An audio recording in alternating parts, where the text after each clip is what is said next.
Salut à toi, on se retrouve pour une nouvelle vidéo. Et ce que je voulais te dire, c'est que dimanche dernier, en fait, j'ai fait une conférence au Veggie World de Paris. Donc du coup, le Veggie World, c'est un festival vegan. Et du coup, j'ai fait une conférence et en fait, il y a un sujet qui a particulièrement plu. J'ai pu remarquer. D'ailleurs, petite parenthèse, vraiment, je suis vraiment content de cette conférence parce que ça s'est vraiment bien passé. Donc si jamais tu y étais, clairement, je suis vraiment super heureux de cette conférence.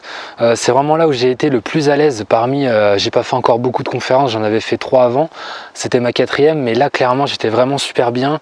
Il y avait encore un petit peu de stress forcément, mais parce qu'il y avait quand même 200 personnes, donc faut quand même bien se préparer, etc. Mais j'étais vraiment moins stressé que d'habitude et je suis vraiment content vis-à-vis de ça. J'ai vraiment fait des efforts, je pense. J'ai progressé et c'est vraiment top. Ça me motive vraiment à continuer dans cette voie, continuer à faire des conférences, continuer à propager un petit peu ces messages. Je pense que c'est vraiment important.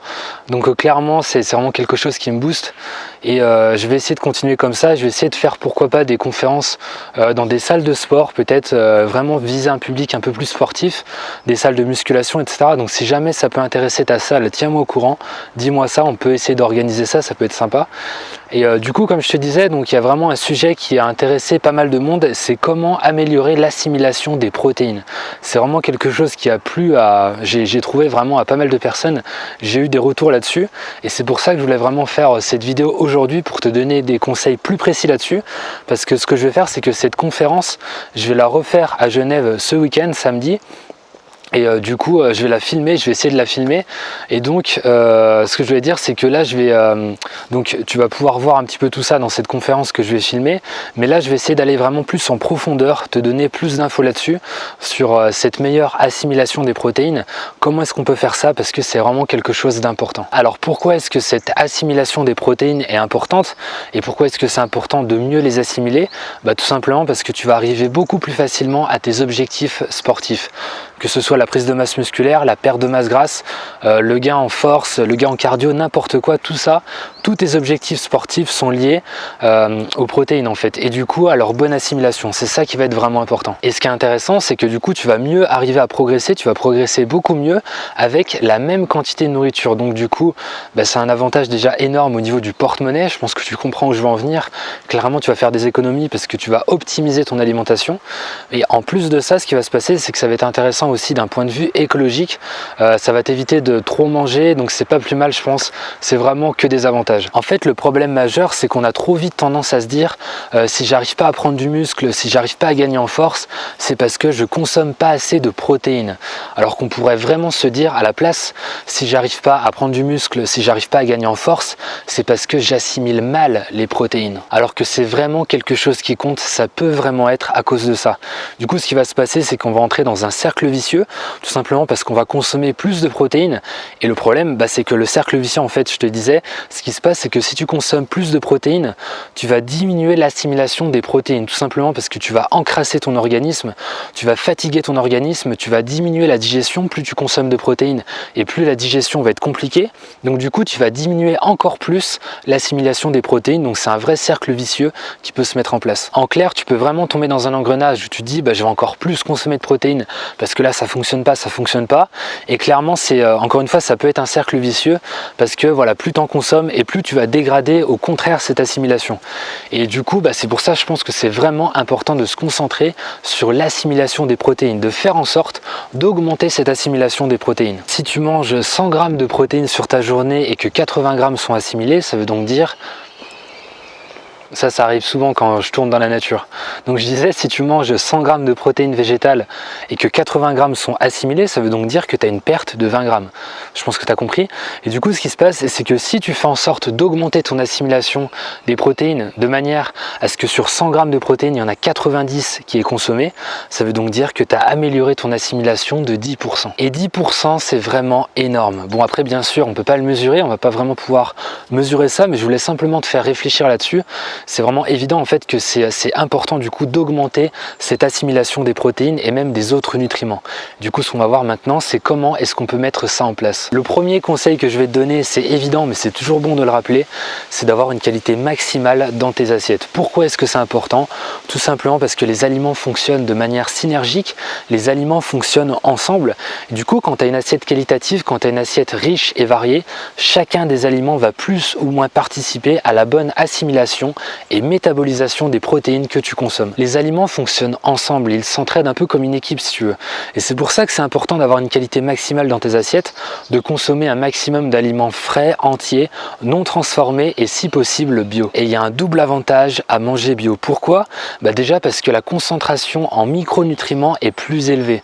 Donc c'est-à-dire en vitamines, minéraux, oligo-éléments, c'est beaucoup plus élevé, c'est beaucoup plus chargé en micronutriments. Et ce qu'il faut savoir, c'est que les micronutriments ont des rôles en fait vraiment clés au sein du corps, au niveau des processus chimiques et en particulier dans la bonne assimilation des protéines, glucides et lipides. En plus de ça, le second avantage à manger bio, c'est que tu vas considérablement réduire la concentration de ta nourriture en pesticides, fongicides et autres éléments toxiques pour ton organisme. Et les pesticides, fongicides, etc. vont jouer un rôle malheureusement dans l'assimilation des protéines, glucides, lipides, donc de manière négative, vont réduire l'assimilation des protéines que tu consommes. C'est vraiment pour cette raison que c'est important de consommer un maximum bio, si tu peux, bien sûr, si tu as les moyens. Et aussi, ce que je vais dire en parallèle, c'est peut-être évident, mais aussi diminuer au maximum ta consommation de simili-carnés, tout ce qui est nuggets vegan, pizza vegan, etc. Ensuite, le deuxième conseil que je vais te donner, j'en ai déjà parlé aussi, mais c'est de manger dans le calme, si possible, dans le silence. Ça va améliorer ta digestion, tout simplement car tu vas éviter de faire du multitâche. Quand tu manges en même temps que tu parles à quelqu'un, que tu fais défiler Facebook sur ton portable ou que tu regardes une vidéo sur YouTube, tu fais deux activités en même temps. Et malheureusement, on n'est pas fondamentalement fait pour le multitâche. Quand tu manges en même temps que tu es sur Facebook, etc., ton cerveau va porter une partie de l'attention donc sur le fait de manger, sur la digestion, et une autre partie de son attention sur ce que tu fais à côté, sur Facebook, YouTube, etc. Et qui dit moins d'attention portée sur la digestion, dit une plus faible assimilation des protéines. Ce que tu vas pouvoir faire à la place, plutôt que d'être sur Facebook, d'être au bureau, etc., c'est simplement essayer si possible de manger dans la nature. Alors je te dis pas forcément d'aller dans une forêt, bien sûr ça va pas être possible, mais simplement si tu travailles en ville, ce que tu peux faire c'est aller dans un parc urbain, il y en a toujours à proximité, te mettre sur un banc, simplement ça en fait ça va vraiment t'aider à mieux assimiler les protéines et du coup le reste des nutriments, simplement améliorer ta digestion on va dire de manière générale, que si tu mangeais au bureau avec tous les bruits ambiants autour de toi. Le troisième conseil que je vais te donner, c'est de diminuer voire d'éliminer les formes de stress négatif qu'il y a autour de toi, qu'il y a dans ta vie en fait.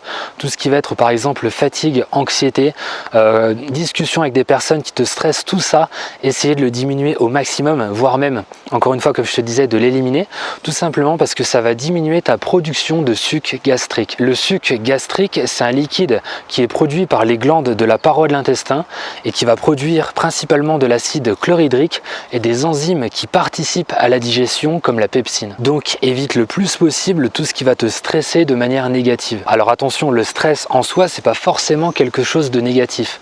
Par exemple, la musculation, l'entraînement, c'est un stress, c'est une forme de stress mais positif parce que ça va te faire progresser. Mais à chaque fois qu'on te crie dessus, à chaque fois que tu es dans un environnement stressant, par exemple tu es en ville, il y a des klaxons, etc. Ça c'est un environnement stressant et du coup ça va être négatif pour l'assimilation des protéines. Ensuite, le quatrième conseil que je vais te donner et qui rejoint ce qu'on a dit juste avant sur le suc gastrique, c'est de consommer des aliments qui sont riches en acide chlorhydrique et en enzymes protéolytiques, autrement dit des enzymes qui favorisent la digestion des protéines. Tu en auras par exemple dans l'ananas, la betterave et le kiwi. Ces aliments sont intéressants parce qu'ils permettent de mieux digérer les protéines et donc du coup d'améliorer leur assimilation. On a fini avec ces 4 conseils, il y en a d'autres bien sûr, mais je voulais vraiment que tu te concentres là-dessus parce que clairement si tu te concentres sur ces actions, tu vas vraiment augmenter l'assimilation des protéines que tu consommes. Je veux vraiment que tu comprennes à quel point c'est important de jouer sur cette bonne assimilation des protéines, de pas uniquement regarder ce qu'il y a derrière l'étiquette, le taux de protéines pour 100 grammes, mais vraiment d'aller bien plus loin que ça. Alors je te dis pas d'avoir un mode de vie parfait, de manger clean tout le temps, 100% du temps bien sûr,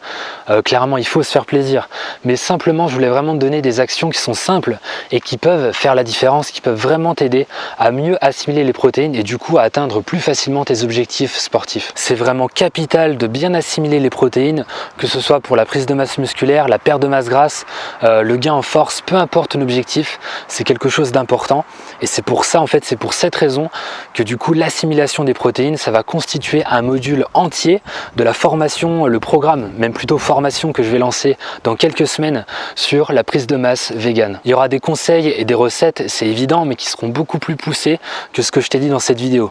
Parce que c'est clairement plus qu'un programme, c'est vraiment quasi une formation pour vraiment t'apprendre à optimiser ton alimentation et du coup mettre en place les bons processus, que ce soit au niveau de la nutrition et de l'entraînement pour la prise de masse vegan. Si tu veux pas louper ça, tu peux t'inscrire à ma newsletter. Je te mettrai le lien à l'écran pour télécharger le guide gratuit pour démarrer la nutrition sportive vegan, où tu seras automatiquement inscrit à cette newsletter. Je te laisse partager cette vidéo avec les personnes que ça peut intéresser, les personnes principalement qui ne se rendent pas compte à quel point c'est important de bien assimiler ces protéines. Et je te dis à la prochaine, entraîne-toi avec le cœur, mange avec le cœur.